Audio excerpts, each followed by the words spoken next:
Hello and welcome to HardReset.Info. Today I will show you how to use Task Manager in Windows 11. So firstly you have to open the Task Manager, and there are many ways on Windows 11 how to open it, but I will show you only the fastest ways. So first way is to push Ctrl Shift and Escape simultaneously, and this will open up Task Manager. Also, you can right click on the start menu and here click Task Manager, or push Windows and X key and you will see this list and open up Task Manager. And you can also search for the Task Manager in the search string as for any other application.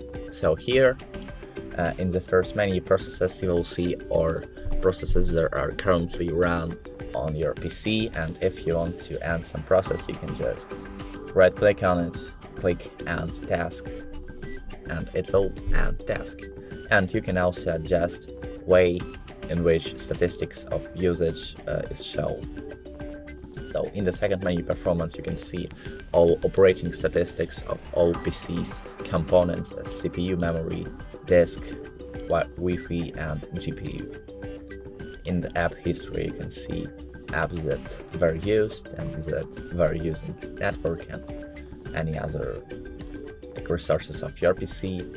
In Startup Apps you will see all processes that are automatically opened up with System, and you can disable some process in the Startup menu by right clicking on it and click Disable.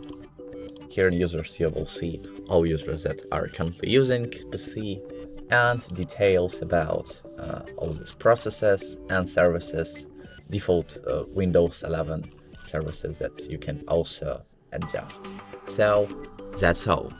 If this video was helpful, please hit the like and subscribe buttons, and the most important thing, have a great day.